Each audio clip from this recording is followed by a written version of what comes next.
Hello বন্ধুরা, আমি দেবলীনা, বর্তমানে নরওয়ের বাসিন্দা। কাম অ্যান্ড ক্রেজিস ওয়ার্ল্ড চ্যানেলে আরও একটা নতুন ব্লগে তোমাদের জানাই সুস্বাগতম। তোমরা তো লাস্ট ভিডিওতে আমার এখানকার হ্যালোউইন মার্কেট দেখেই নিয়েছো, আশা করি দেখেই নিয়েছো। না হলে এখানে কমেন্টে লিঙ্ক দেওয়া থাকলো, অবশ্যই দেখে এসো। চলো আজ শুরু করব বাকি পর্ব। এই বছর হ্যালোউইন পড়েছিল 31 অক্টোবর ফ্রাইডে। তো ফ্রাইডের ঠিক আগের উইকে মানে স্যাটারডে আর সানডে জুড়ে এখানে নরওয়েতে আরও একটি হ্যালোউইন মার্কেট বসেছিল, এখানকার একটি লেকের ধারে। এখানে যে ঘরগুলো দেখতে পাচ্ছ টালির, এই ঘরগুলো হচ্ছে এক একটা দোকান। এখানে যে কোনো ফেস্টিভ্যাল হলেই এই দোকানগুলো ভাড়া নিয়ে লোকজন তাদের জিনিসপত্র সেল করে। তো হ্যালোউইনের জন্য এখানেও বেশ কিছু লোক তাদের জিনিসপত্র এখানে সেল করছিল, মানে হ্যালোউইন রিলেটেড বিভিন্ন ধরনের ভূত পেতনি, ঘর ডেকোরেশনের জিনিসপত্র, মোমবাতি থেকে আরম্ভ করে সমস্ত কিছু। তো এখানে বিভিন্নভাবে লোকরা এসে সাজিয়েও ছিল। তো এত সুন্দরভাবে ভূতগুলো গাছে ঝোলানো, তখন জাস্ট বিকেলবেলা ছিল, বিকেলবেলায় এগুলো আমরা দেখতে বেরিয়েছিলাম। তো বিকেলবেলায় অতটা ভয়ঙ্কর লাগছিল না, কিন্তু সন্ধ্যের পরে যে লাইটগুলো জ্বলে উঠেছিল তখন কিন্তু ভীষণই ভয়াবহ একটা ভাইবস তৈরি হয়ে গিয়েছিল। এখানে প্রচুর বাচ্চা ছিল, বাচ্চারা তো এখানে কুমড়ো কেটে সেগুলোকে ভূতের আকারে বানাচ্ছিল। আবার কিছু কিছু বাচ্চা এখানে টাকা দিয়ে নিজেদের ফেস পেন্টিং করছিল। এখানে কিন্তু ফেস পেন্টিং করা ভীষণ রকমের কমন একটা ব্যাপার, বাচ্চারা এগুলো করতে খুব ভালোবাসে।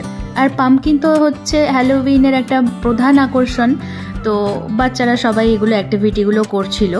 আর ভূতগুলো তো বিভিন্ন জায়গায় গাছে এমনভাবে প্লেস করা রয়েছিল, দেখেই ভয় করছিল।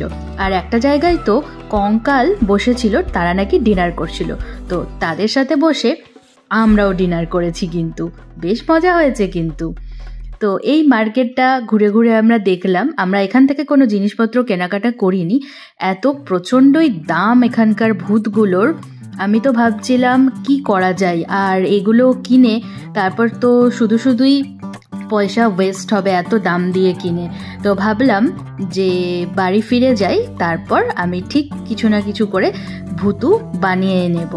তো এখানে এইগুলো দেখে আমরা সেদিন বাড়ি ফিরে যাই, আর বাড়ি ফিরেই বসে পড়ি ছোট্ট ছোট্ট মিষ্টি ভূতু বানাতে। এই হচ্ছে আমার মিষ্টি মিষ্টি কিউট কিউট ভূতু সোনারা। এই ভূতুগুলো কি করে বানালাম সেটার জন্য অলরেডি শর্টস দেওয়া আছে, লিঙ্ক দিয়ে দিলাম, চাইলে দেখে আসতে পারো। এর পরের দিন আমি আর হাজবেন্ড দুজন মিলে বসে পড়েছিলাম আমাদের ছোট্ট বাড়িটার ছোট্ট রুমের একটা কোণা হ্যালোউইন সেলিব্রেশনের জন্য সাজাতে।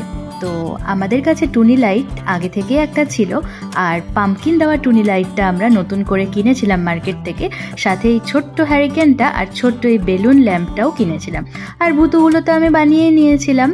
তো সাজানোর পর কি অপূর্ব লাগছে দেখো, ঘরের সমস্ত লাইট অফ করে দিয়ে তারপর আমি আবার বাড়ি থেকে বেরিয়েও বাইরে থেকেও গিয়ে দেখে এলাম। তোমাদের কেমন লাগছে জানিও কিন্তু। হ্যালোউইন বলে কথা, আর ভূত সাজবো না সেটা কি হয়?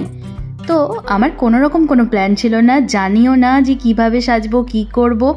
জাস্ট কিছু আইশ্যাডো ছিল আর লিপস্টিক ছিল, ইচ্ছে মতো মন থেকে যা এসেছে মুখে ঘষাঘষি করে নিয়েছি, ব্যাস সেজে নিয়েছি। জানি না ভূত লাগছে না পেতনি লাগছে নাকি ডাইনি লাগছে। তো তারপর ডেকোরেশনগুলো নিয়ে একটু কেত মারলাম, আবার বরের দিকে হাওমাও খাও করেও দিলাম। আর এরপর আসে সেই মুহূর্ত যেটার জন্য আমি অধীর আগ্রহে বসেছিলাম। হ্যালোউইন যেহেতু বাচ্চাদের উৎসব, তাই বাচ্চারা হ্যালোউইনের দিন বাড়ি বাড়ি গিয়ে চকলেট কালেক্ট করে। কিন্তু নরওয়েতে বাচ্চারা এতটাই শাই যে তারা নিজেদের পরিচিত লোকজন ছাড়া আর কারোরই বাড়ি যায় না, চকলেট নেয়ও না। তো আমি একটু দুঃখী হয়ে গেছিলাম, কিন্তু জানলা খুলে দাঁড়াতেই দেখি দুটো বাচ্চা আমার দিকে এগিয়ে আসে।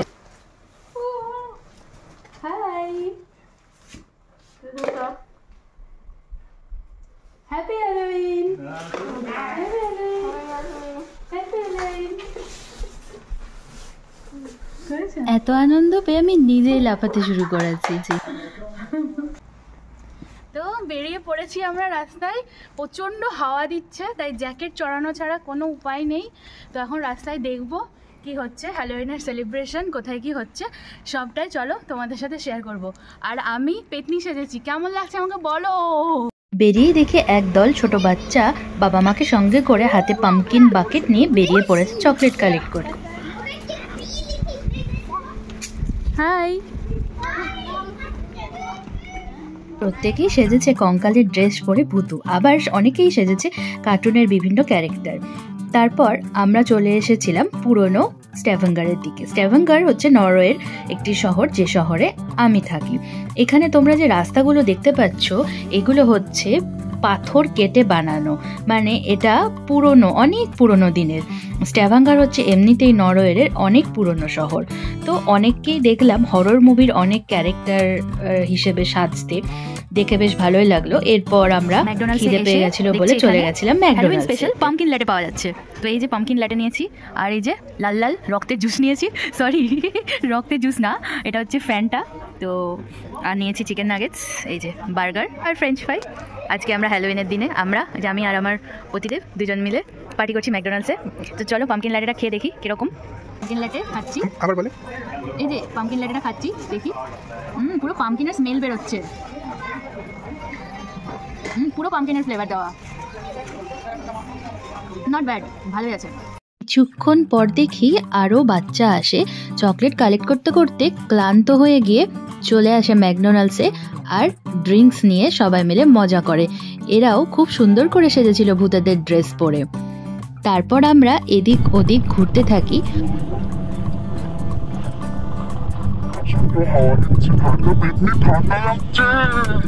হ্যালোউইন ফেস্টিভ্যাল তো চলছেই, আর কিছুদিন পরেই শুরু হয়ে যাবে কিন্তু ক্রিসমাস ফেস্টিভ্যাল। তার জন্য এখানে প্রতিটা পাব, প্রতিটা রেস্টুরেন্ট কি সুন্দর করে লাইট দিয়ে চারিদিকটা সাজিয়ে তুলেছে। একদম আলোয় আলোয় চারিদিকটা ঝলমলে হয়ে উঠেছে, এত অপূর্ব লাগছে। এখানে টুনির যে ঝাড় দিয়ে পুরো রাস্তাটা সাজিয়েছে, কি অসাধারণটাই না লাগছে। আমি আর থাকতে না পেরে নিজেদের এই লাইটের তলায় একটা ভিডিও তো তুলে নিলাম। দুজনে হাঁটতে হাঁটতে এই ভূতটাকে দেখতে পেয়ে ওকে টাটা বাই বাই করে আমরাও ধরলাম বাড়ির পথ। রাস্তাঘাট আস্তে আস্তে ক্রমশই ফাঁকা হতে শুরু করেছে, আর সাথে শুরু হয়েছে প্রচন্ড হাওয়া। আজকে সন্ধ্যের জার্নি এখানেই শেষ হলো। অনেক কিছু ঘুরে ঘুরে দেখলাম, জানলাম, শিখলাম, অনেক নতুন নতুন অভিজ্ঞতা হলো, অনেক কিছু দেখলাম রাস্তাঘাটে। তো আশা করছি আজকের ভিডিওটা তোমাদের খুব ভালো লেগেছে, আনন্দ দিয়েছে। তো যদি ভালো লাগে অবশ্যই লাইক করো, সাবস্ক্রাইব করে ফলো করে আমার পাশে থেকো। আশা করি যে যেখানেই আছো খুব ভালো আছো, সুস্থ আছো, সাবধানে থেকো। তো চলো আজকের মতো টাটা।